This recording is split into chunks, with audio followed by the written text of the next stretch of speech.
The frozen ground crunched under Tommy Chin's boots as he moved through the Ardennes forest. Snow covered everything like a white blanket, hiding the dangers that waited in the shadows. It was December 1944, and the war had taken a terrible turn. Tommy was only 19 years old, but he felt much older now. His hands gripped the M1 Garand rifle tightly. The weapon was cold, even through his worn gloves. Tommy loved this rifle. It was different from the old bolt-action rifles his father had told him about from the First World War.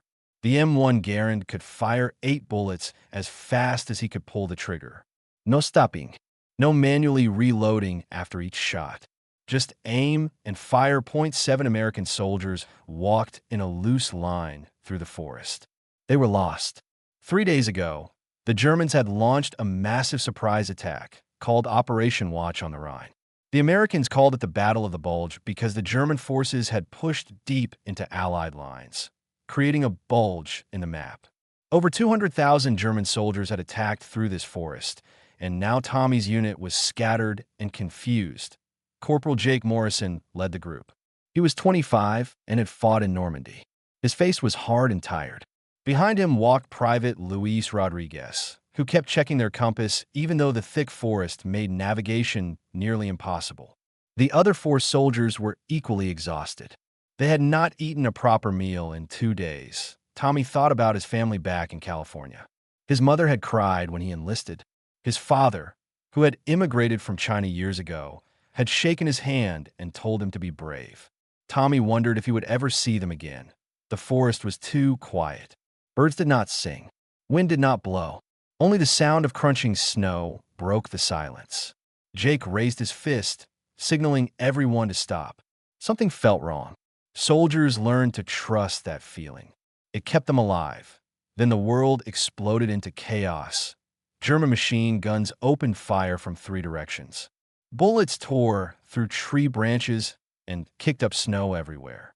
Tommy dove behind a thick oak tree, his heart hammering in his chest. The ambush was perfect. The Germans had hidden themselves well. Return fire. Jake shouted over the deafening noise. Tommy raised his M1 Garand and started shooting. The rifle kicked against his shoulder with each shot. 1, 2, 3, 4. He aimed at muzzle flashes in the trees. 5, 6, 7, 8. Then came the distinctive ping sound as the empty clip ejected from the rifle. Tommy quickly grabbed another clip from his belt and loaded it into the rifle from the top. The entire reload took only 2 seconds. The Americans had one advantage. Their M1 Garand rifles could fire much faster than the German Kar 98K bolt-action rifles. While German soldiers had to manually pull back a bolt and push it forward again after each shot, American soldiers just kept pulling the trigger. This gave them superior firepower in close combat. But numbers mattered more than firepower today. There were too many Germans. Tommy could see at least 20 enemy soldiers moving through the forest, encircling them. Some wore the Feldgrau gray uniforms of regular Wehrmacht infantry. Others wore the white winter camouflage that made them nearly invisible against the snow. Louise screamed. Tommy turned and saw his friend clutching his leg. Blood spread across the snow beneath him. 2 other American soldiers were already down, not moving. The situation was hopeless. "We need to fall back," someone yelled, but there was nowhere to go. Germans blocked every direction. Jake fired his rifle until it was empty, then drew his pistol. Tommy kept shooting, trying to protect Luis, who could not move. His shoulder throbbed with pain, but adrenaline kept him fighting. A bullet smashed into Tommy's left shoulder, spinning him around. He fell into the snow, his M1 Garand flying from his hands. The pain was incredible, like fire burning through his entire body. He tried to reach for the rifle, but his left arm would not work properly. German voices shouted commands. The shooting stopped. Through blurred vision, Tommy saw German soldiers emerging from the forest. They moved carefully, their rifles pointed at the Americans. Jake threw down his pistol and raised his hands. The others did the same. They had no choice. Surrender or die. A tall German officer walked toward them. His uniform was cleaner than the others, marking him as someone important. He had sharp blue eyes and a serious face. This was Hauptmann Klaus Richter, a captain in the Wehrmacht. Before the war, he had been an engineering student in Berlin. Now he commanded infantry soldiers in a war that was destroying Europe. Captain Richter surveyed the scene. 5 Americans were still alive, though 2 were wounded. Tommy pressed his right hand against his bleeding shoulder, trying to stop the blood. The pain made him dizzy, but Richter's eyes fell on Tommy's M1 Garand lying in the snow. He picked it up carefully, examining it with obvious interest. He had heard many stories about this American rifle. German soldiers feared it. Reports from the front lines describe how American troops could unleash devastating firepower with these weapons. Some German commanders had demanded their own country produce similar rifles. But Germany's factories were stretched too thin, producing tanks, artillery, and the new STG-44 assault rifles in limited numbers. Americanish, Richter said quietly, turning the rifle over in his hands. He noticed its weight, its wooden stock, and its unusual design. Unlike German rifles that loaded from a magazine below, this one had something different on top. The German medic approached Tommy and began wrapping his shoulder wound. The medic was not gentle, but at least he stopped the worst of the bleeding. Another medic treated Luis's leg injury. The 3 dead American soldiers lay where they had fallen. The Germans did not touch them yet. Up! A German soldier commanded in broken English, gesturing with his rifle. The surviving Americans struggled to their feet. Tommy's legs felt weak, and his shoulder burned with pain. Jake supported him on one side, while another soldier helped Luis limp forward. The Germans had won this fight easily. Now the Americans were prisoners. Captain Richter still held the M1 Garand as he ordered his men to march the prisoners deeper into the forest. Tommy watched his rifle in the German officer's hands. That weapon had been his companion through months of training and weeks of combat. Now it belonged to the enemy. As they walked through the snow, Tommy overheard German soldiers talking. He did not understand German, but he could hear the exhaustion in their voices. These men were tired too. This war was grinding everyone down, German and American alike. The forest grew darker as afternoon faded toward evening. Somewhere ahead lay a German command post where Tommy and his fellow prisoners would be questioned. Behind them lay 3 dead friends and the shattered remains of their patrol. The Battle of the Bulge had claimed more victims, and the fighting was far from over. Tommy stumbled forward through the snow, each step sending fresh pain through his wounded shoulder. He did not know what would happen next, but he was still alive, and while there was life, there was hope. Captain Richter walked ahead of the group, still carrying the M1 Garand, still studying it with fascination.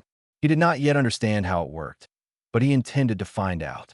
This rifle represented something important. It represented the gap between American and German infantry capabilities. It represented why Germany was losing this war despite its soldiers' courage and skill.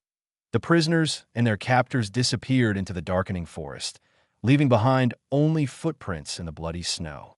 The abandoned farmhouse stood alone in a small clearing, its stone walls blackened by fire on one side. German soldiers had taken it over 3 days earlier when their surprise offensive began. Now it served as a temporary command post for Captain Richter's company. Smoke rose from the chimney, the only sign of warmth in the frozen Belgian countryside. Tommy and the other American prisoners were pushed into a cold barn behind the farmhouse. Hay covered the floor, and holes in the roof let snow drift inside. A single lantern provided weak light. 2 German guards stood by the door with rifles ready.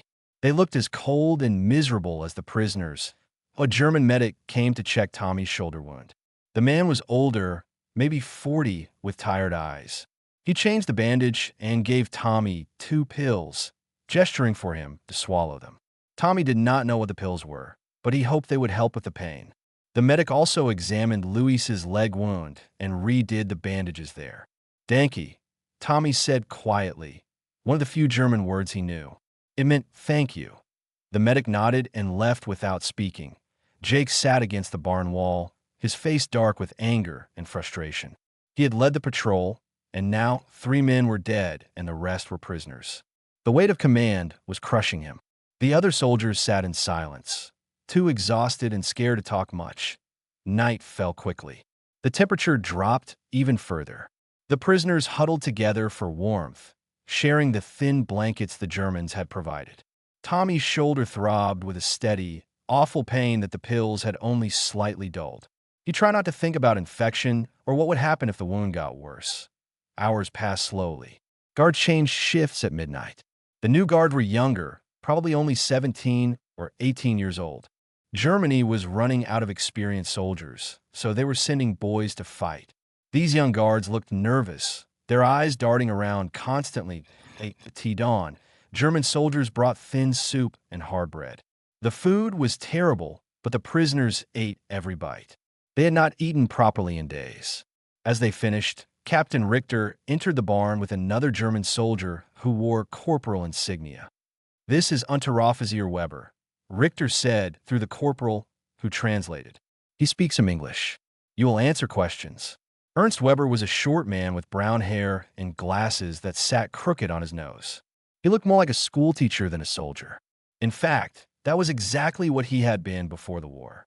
Ernst had taught mathematics at a school in Bavaria before being drafted into the Wehrmacht.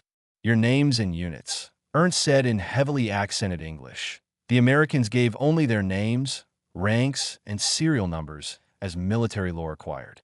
They refused to provide any other information. Richter seemed to expect this. He nodded and spoke to Ernst in German. "The captain says you do not need to speak," Ernst translated. "He has other interests." Richter walked to the corner where the captured American weapons had been stacked. He picked up Tommy's M1 Garand again. Even in the dim barn light, his fascination with the rifle was obvious. He held it up, examining every part carefully. "How does it work?" Ernst asked Tommy directly. "How do you fire so many bullets without stopping?" Tommy said nothing. Jake shot him a warning look. Prisoners were not supposed to help the enemy understand their weapons. Richter spoke again, and Ernst translated. "The captain is engineer. Before war, he studies machines. He says this rifle is very interesting design, different from all German rifles." This was true. Germany's standard infantry rifle, the Karabiner 98 Kurz, was an excellent weapon, but based on old bolt-action technology. A soldier had to manually operate the bolt after each shot, which was slow. The M1 Garand used gas pressure from firing to automatically eject the spent cartridge and load a new one. This semi-automatic action meant much faster shooting. The American military had adopted the M1 Garand in 1936, making it the first semi-automatic rifle to become standard issue for any army in the world. By 1944, millions of American soldiers carried them. This gave American infantry a huge advantage in firepower. A single American rifleman could match the shooting rate of 2 or 3 German riflemen. Germany had developed its own semi-automatic and automatic rifles during the war, like the Gewehr 43 and the revolutionary STG-44 assault rifle. But these came too late and in too few numbers. Most German soldiers still carried bolt-action rifles while Americans had semi-automatics. Richter tried to load the M1 Garand. He had a handful of American cartridges, loose bullets taken from the prisoners. He attempted to push them into the rifle one at a time, like loading a bolt-action rifle. It did not work. He looked confused. Tommy watched silently. The M1 Garand used a unique en-bloc clip system. 8 bullets came attached to a metal clip. You loaded the entire clip into the rifle from the top, pushing it down into the internal magazine. The rifle would not accept loose bullets loaded individually. Richter tried several times, growing more frustrated. He examined the top of the rifle where the clip was supposed to go, but without understanding the system, he could not figure it out. Finally, he set the rifle down and spoke to Ernst. "The captain wants to know if you have special ammunition." Ernst translated. "He cannot load normal bullets." Again, Tommy remained silent, but he watched Richter carefully. This German officer was genuinely curious, not cruel. He wanted to understand the rifle as an engineer, not torture prisoners as an interrogator. This made Tommy think Richter might be different from other German soldiers he had heard about. Later that day, while Richter was gone, Tommy overheard Ernst talking with Feldwebel Otto Zimmermann, an older German sergeant who had been fighting since 1939. They spoke in German, but their tone and gestures told part of the story. When Ernst left, Zimmerman approached the prisoners. He spoke no English, but he held up 8 fingers, then made a shooting gesture. Then he held up 1 finger and made a slower shooting gesture with a bolt-action motion. His meaning was clear. He had fought against Americans before and understood what 8 rapid shots could do compared to single shots that required reloading. Zimmerman looked directly at Tommy and shook his head slowly, a gesture that seemed to say, "Your rifle is better than ours, and we know it." That evening, Richter returned with Ernst and a bag of captured American equipment. They had found several M1 Garand ammunition clips. Richter's eyes lit up when he saw them. He examined the clips carefully, seeing how the 8 bullets were held together by the metal frame. He tried to load a clip into the rifle, but did it wrong. The clip would not seat properly. He tried again and again, but something was not right. The mechanism seemed to fight against him. Tommy knew what the problem was. You had to push the clip down firmly with your thumb while pulling back on the operating rod. But Richter did not know this trick. A.S. Richter struggled with the rifle. Tommy heard him and Ernst discussing something serious in German. Tommy caught a few words that sounded familiar. He heard Panzer, which meant tank. He heard what sounded like numbers and directions. His German was nearly non-existent, but he got the feeling they were discussing military movements. Later, when Ernst came alone to bring the evening meal, Tommy took a chance. "You have family?" Tommy asked quietly. Ernst looked surprised, then nodded. "Wife. 2 daughters. In Bavaria. You. Parents in California. I miss them." Ernst's expression softened. "This war is bad for everyone. Why do you fight?" Tommy asked. Ernst shook his head. "We do not choose. Germany calls, we come. Like you, yes?" Tommy realized this man was not a Nazi fanatic.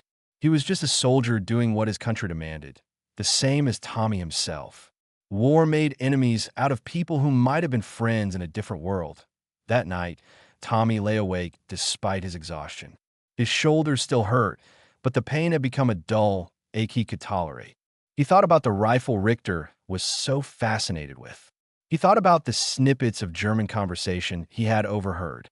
And he thought about Ernst Weber, the reluctant soldier who seemed almost kind. Somewhere in the farmhouse, Captain Richter probably sat awake too, studying the M1 Garand by candlelight, trying to unlock its secrets. The rifle represented more than just a weapon. It represented American industrial power, innovation, and the ability to equip millions of soldiers with superior equipment. Germany had started this war with confidence and powerful military technology. But as the war dragged on, American industrial might was overwhelming German production. Tanks, planes, ships, and rifles poured out of American factories faster than Germany could match. The M1 Garand was just one example of this disparity. Tommy closed his eyes and tried to sleep. Tomorrow would bring new challenges. He was a prisoner deep behind enemy lines during one of the war's most desperate battles. But he was also a soldier, and soldiers never stopped looking for opportunities. His war was not over yet. The morning of the 3rd day brought fresh snow and bitter cold. Tommy woke with his shoulders stiff and painful, but the wound showed no signs of infection. The German medic's treatment had been adequate, if not gentle. Luis's leg was healing too, though he still could not walk without limping badly. German soldiers seemed busier today. Officers came and went from the farmhouse in a steady stream. Through the barn's gaps, Tommy saw motorcycles arriving with dispatch riders carrying messages. Something important was happening. The Battle of the Bulge was still raging across the Ardennes forest, and the Germans were trying to push deeper into Allied territory. Captain Richter had spent another full day obsessed with the M1 Garand. Ernst told Tommy that the captain had barely slept, staying up late, examining the rifle by candlelight. Richter had finally figured out how to load the in-block clip properly, but only after many failed attempts. Now he understood why American soldiers could fire so rapidly. The realization seemed to disturb him. "The captain says Germany should have made rifles like this," Ernst mentioned quietly while bringing breakfast. "He says we spend too much time on complicated weapons when simple and effective is better." This was a profound observation. Germany had indeed focused on developing advanced weapons like the Panther and Tiger tanks, jet aircraft, and V-2 rockets. These were technological marvels, but expensive and difficult to produce in large numbers. America had taken a different approach, manufacturing enormous quantities of reliable, effective weapons like the M1 Garand, Sherman tank, and P-51 Mustang fighter. Quantity was proving more valuable than cutting-edge quality. During the morning meal, Tommy overheard German officers arguing in the farmhouse. Their voices carried through the thin walls. Although he could not understand German, the tone was unmistakable. They were worried. The Allied forces were beginning to respond to the German offensive, and American reinforcements were arriving in the area. Tommy caught fragments of the conversation when Ernst translated for Captain Richter. The Germans mentioned Bastogne, a crucial Belgian town that American forces were defending desperately. The 101st Airborne Division and other units were surrounded there, but they refused to surrender. The German attack was starting to lose momentum. Jake Morrison had been watching the Guards carefully for 3 days. He noticed their routines, their schedules, and their weaknesses. That afternoon, he quietly gathered Tommy and Louise close while the Guard were distracted. "We need to escape," Jake whispered. "Tonight." "How?" Louise asked. "I can barely walk," and Tommy's shoulders messed up. "The Guards are getting careless," Jake said. "They think we're too weak to try anything. Tonight, there are only 2 guards during the midnight shift, and they're young. We can take them." Tommy felt his heart beat faster. Escape behind enemy lines would be incredibly dangerous. But staying here was dangerous too. What if the Germans decided to move them deeper into German territory? What if the front lines shifted and they got caught in artillery fire? Prisoners had no control over their fate. "Even if we escape, where do we go?" Tommy asked. "We're miles behind German lines." "We head west," Jake said. "Allied forces are that direction. We'll move at night, hide during the day, and avoid German patrols." "We need weapons," Louise pointed out. "We can't make it without guns." Jake nodded. "The Germans keep our rifles in the farmhouse main room. That's where the officers sleep. It's risky, but we have to try." Tommy thought about his M1 Garand sitting in that farmhouse. The rifle had been his constant companion through months of war. More than that, they would need weapons to survive the journey back to Allied lines. Without guns, they were helpless. "What about the other 2? Louise asked, referring to the other American prisoners. "They come with us if they want," Jake said, "but if they're too afraid, we go anyway." That evening, the other 2 American prisoners declined to join the escape. They were too scared, too tired, or too sensible to risk it. Tommy understood. Escape attempts often ended with prisoners being shot. But something in Tommy's gut told him staying was more dangerous than trying. The day dragged on slowly. Tommy tried to rest, saving his strength for the night ahead. His shoulder hurt, but he could move his arm now. It would have to be enough. Ernst brought dinner and seemed to sense something different in the prisoner's behavior. "You are quiet today," Ernst observed. "Just tired," Tommy said, which was not entirely a lie. Ernst lingered a moment longer than usual. "The war goes bad for Germany," he said softly. "Many soldiers die for nothing. I think of my daughters often." Tommy met his eyes. "You're a good man, Ernst. You shouldn't be here. None of us should be here," Ernst replied quietly, then left. Midnight approached slowly. The Guard changed shifts right on schedule. 2 young German soldiers took up positions by the barn door. They were the same ones Jake had identified as inexperienced and nervous. They carried rifles but seemed more interested in staying warm than watching prisoners carefully. But T1 o'clock in the morning, Luis began moaning loudly, clutching his wounded leg. He called out in Spanish, then in English. "Help! Something's wrong." The wound. The acting was convincing because Luis was genuinely in pain. One guard came over to check what was happening, holding his lantern high. The second guard stayed by the door, but turned his attention toward Luis. That was the moment Jake had waited for. He moved fast, years of combat training taking over. He grabbed the first guard from behind, one hand covering the man's mouth, the other twisting his rifle away. The young German struggled, but was no match for Jake's desperate strength. Tommy moved at the same time, ignoring the pain shooting through his shoulder. He lunged at the second guard, hitting him hard before the German could raise his rifle. Both guards went down. Jake and Luis quickly tied them up and gagged them with torn blankets. "Let's move," Jake whispered urgently. The three Americans slipped out of the barn into the freezing night. Snow crunched softly under their boots. Every sound seemed incredibly loud in the quiet darkness. The farmhouse was only 50 feet away, but felt like miles. Lights glowed in the farmhouse windows. German officers were still awake. Tommy could see shadows moving inside. His M1 Garand was in there, along with other captured weapons. They needed those guns desperately. Jake signaled for them to approach carefully.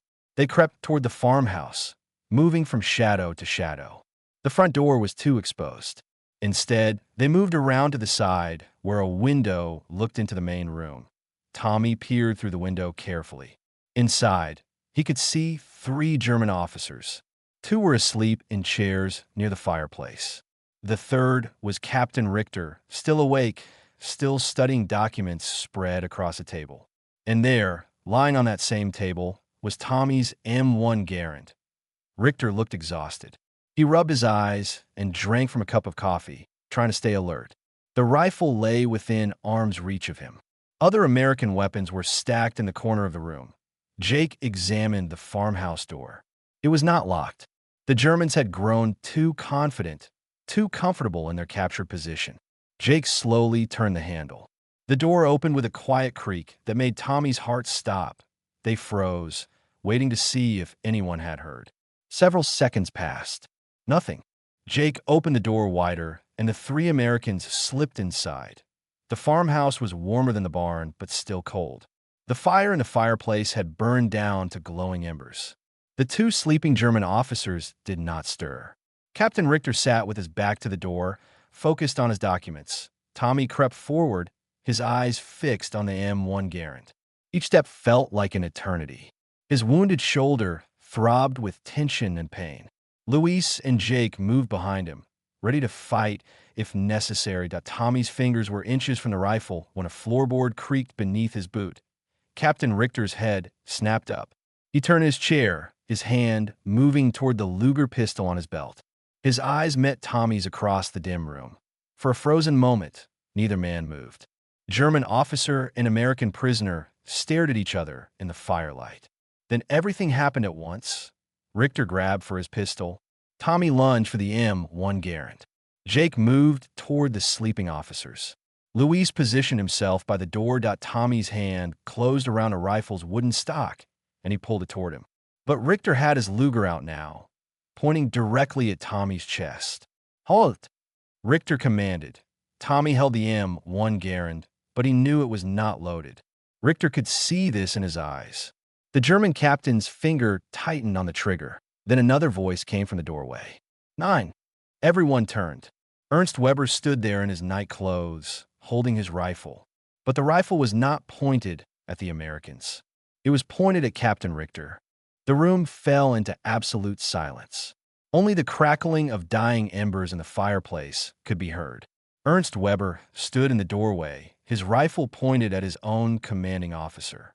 His hands trembled slightly, but his aim remained steady. "Ernst, what are you doing?"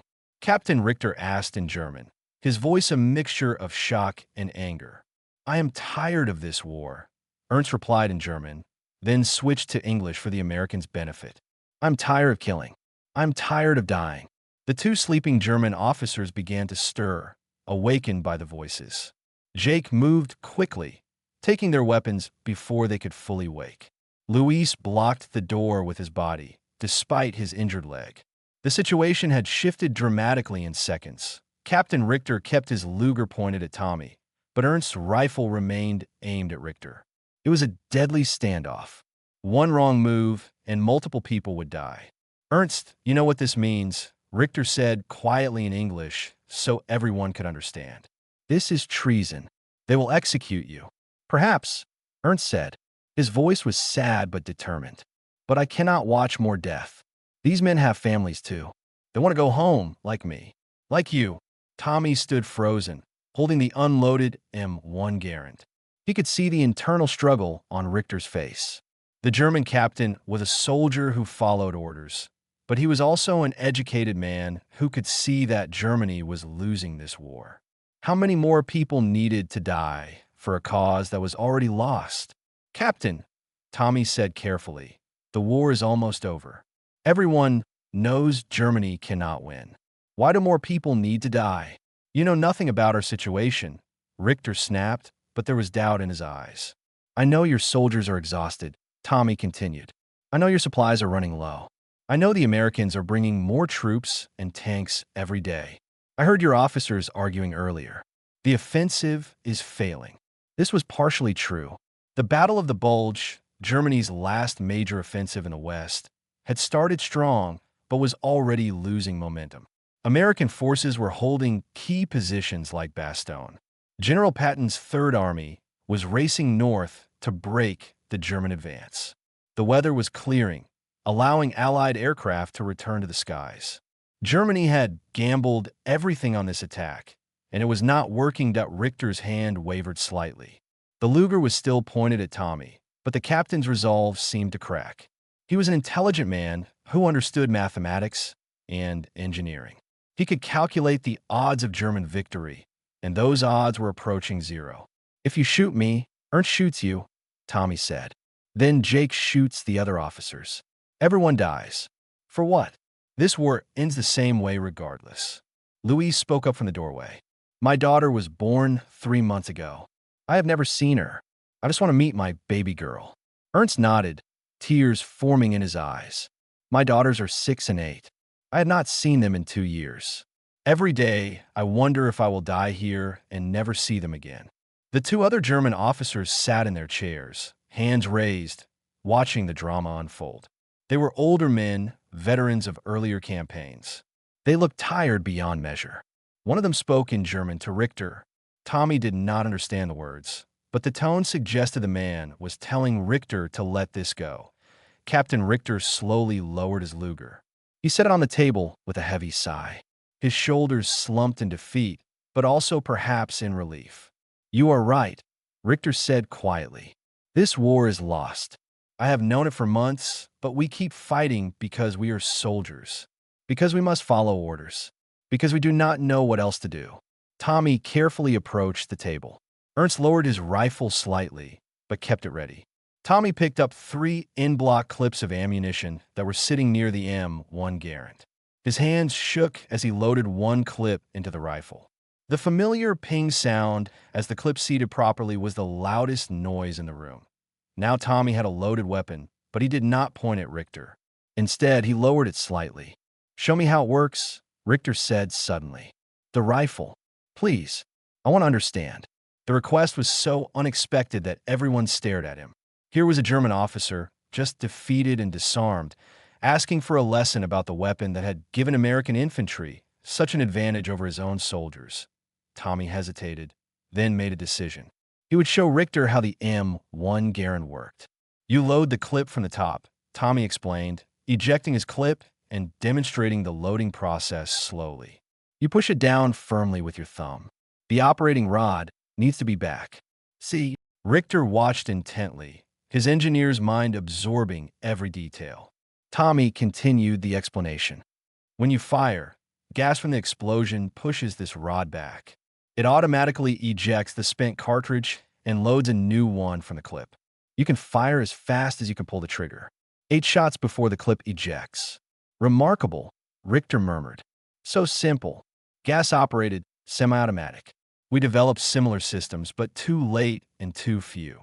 The STG-44, Tommy said, surprising Richter by knowing the designation of Germany's advanced assault rifle.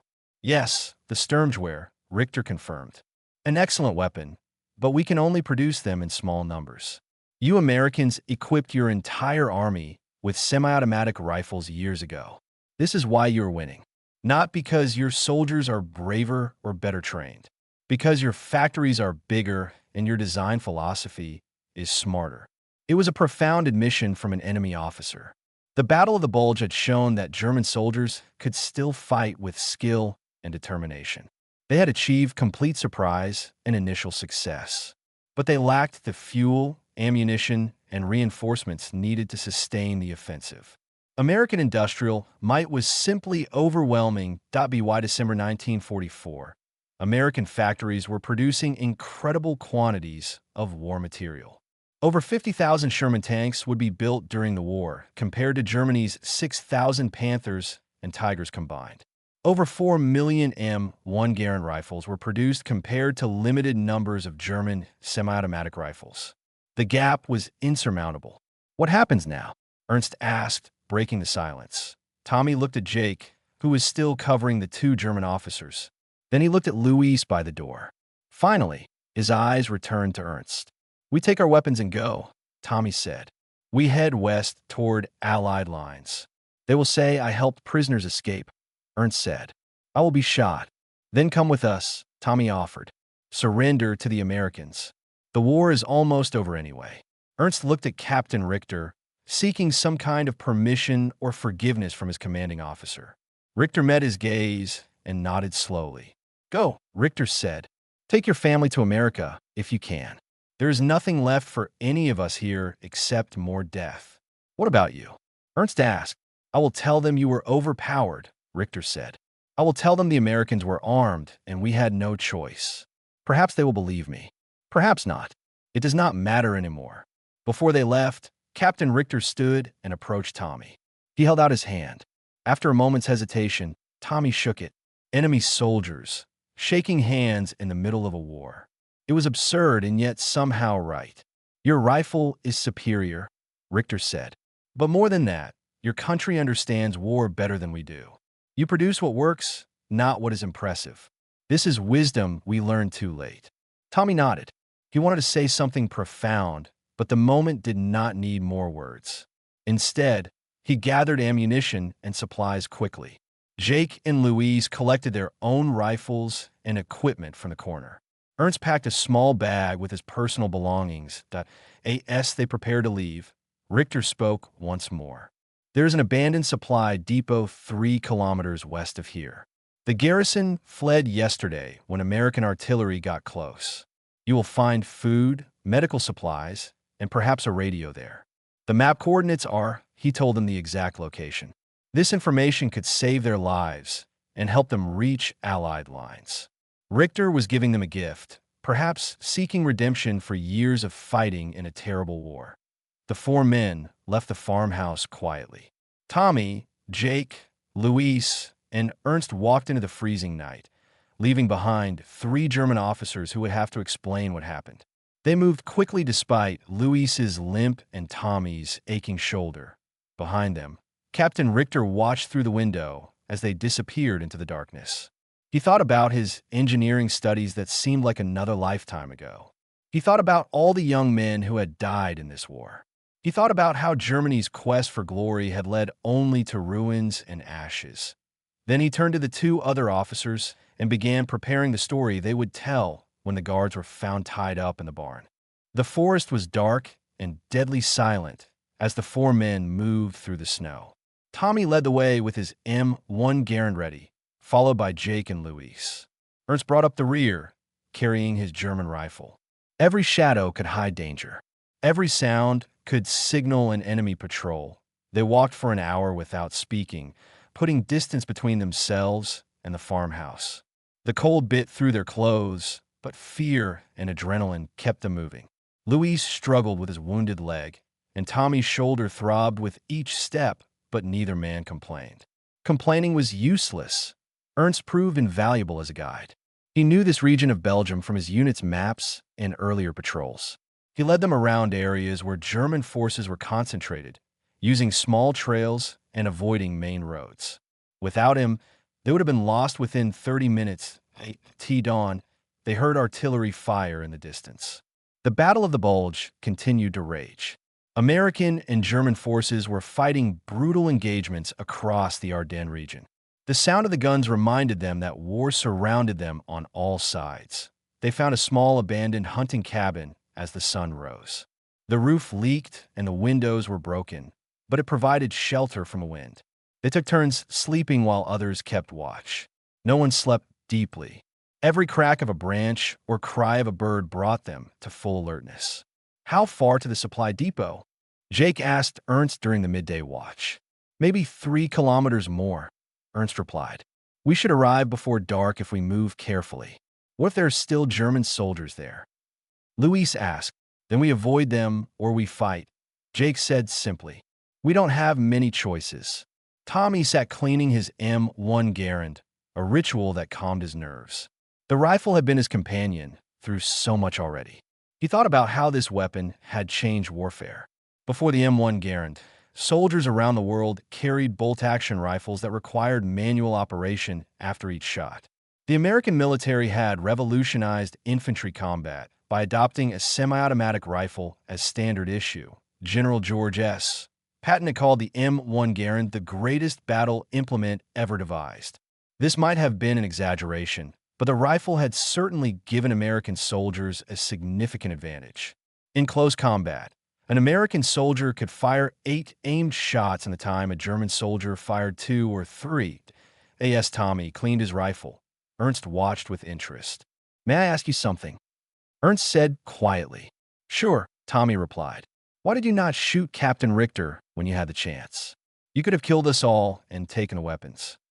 Tommy thought about this for a moment. Because killing you wouldn't have changed anything. The war would still go on, and you showed us mercy by helping us. Why would I repay mercy with murder? Ernst nodded slowly. In this war, mercy is rare. Most men forget how to be human. Not all of us, Tommy said. If we all forget, then what are we fighting for? They rested until late afternoon, then continued their journey. Ernst's directions were accurate. As darkness fell, they spotted the German supply depot in a small valley. It was a collection of wooden buildings surrounded by barbed wire. No guards were visible. No lights shone from the windows. It appeared genuinely abandoned. They approached carefully, weapons ready. The main gate hung open, swinging slightly in the wind. Inside, they found evidence of a hasty retreat. Supplies were scattered everywhere. Boxes of ammunition, crates of food, medical supplies, and equipment lay in disorganized piles. They left everything, Luis said in amazement. When artillery gets close, soldiers run, Ernst explained. They take what they can carry and leave the rest. Supplies can be replaced. Lives cannot. They searched the buildings systematically. In the third building, they found a radio. Jake, who had been trained in radio operation, examined it carefully. The equipment was German but functional. Can you work it? Tommy asked. I think so, Jake said. German radios are different, but the principles are the same.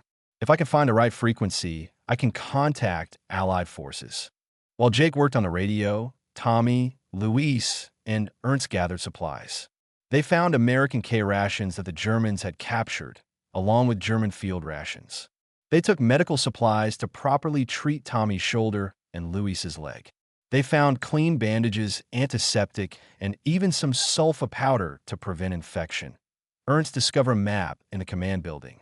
He spread it out on a table, showing them where they were and where American lines were approximately located. Here, he pointed. American forces pushed back German advance in this sector, maybe 5 kilometers northwest. If we travel through the night, we can reach them by morning. Tommy looked at the map carefully. 5 kilometers through enemy territory in the dark. It was dangerous, but possible. They had weapons, supplies, and most importantly, hope. Jake spent 2 hours working on a radio. Finally, he got it functioning. He tuned through frequencies, listening for American radio traffic. The airwaves were filled with German communications, but eventually he found what he was looking for. This is American patrol requesting assistance. Jake spoke into the microphone, using proper radio procedures. For personnel requesting extraction. Do you copy? Static crackled. Then a voice came through, speaking English with a strong American accent. This is Baker Company, 2nd Battalion. Identify yourself. Jake provided his name, rank, and serial number. He explained their situation briefly. The voice on the other end asked several questions to verify they were legitimate and not Germans trying to trick them. Finally, the voice gave them coordinates for a safe meeting point. Can you reach map coordinates 557-321 by 0600 hours? The voice asked. Jake checked the map. Affirmative. We'll be there. Password is Brooklyn. Countersign is Dodgers. Don't forget it, or our boys will shoot first and ask questions later. Understood. Thank you. The radio went silent. They had a rendezvous point and a time to be there. Hope surged through all of them. They were going to make it. They packed supplies quickly, taking only what they could carry. Ernst moved slower than the others, the reality of his situation settling in. He was about to surrender to the enemy, become a prisoner of war. His life would never be the same. Tommy noticed his hesitation. You saved our lives. I'll make sure the Americans know that. Will it matter? Ernst asked quietly. I think so, Tommy said. The war is almost over. They'll send you to a POW camp, but you'll be treated fairly. And after the war, maybe you can go home to your daughters. Ernst's eyes filled with tears. I hope so. I hope they remember me. They left the supply depot at midnight, moving through the forest toward the rendezvous coordinates. The night was cold and dark, but the moon provided some light. They walked in single file, weapons ready, alert for any danger. At T4 in the morning, they heard American voices ahead. Tommy's heart leaped with joy and relief. They were close, but they had to be careful. Nervous American soldiers might shoot at anyone approaching in the darkness. Stay here, Jake said. I'll go forward and make contact. Jake walked ahead slowly, hands raised, calling out the password. Brooklyn, Brooklyn, don't shoot. We're Americans. Flashlights blazed in the darkness, temporarily blinding them. Multiple weapons pointed at Jake. Password, a voice demanded. Brooklyn, Jake repeated. Countersign, Dodgers. Several seconds of tense silence followed. Then the voice said, come forward slowly. Keep your hands where we can see them. Jake waved for the others to follow. They walked forward carefully. American soldiers emerged from concealed positions, rifles ready. An officer approached, examining them critically. You boys look like hell, the officer said. Let's get you somewhere safe. Tommy felt his legs go weak with relief. They had made it. Against all odds, they had survived. But then he remembered Ernst, who stood nervously behind them.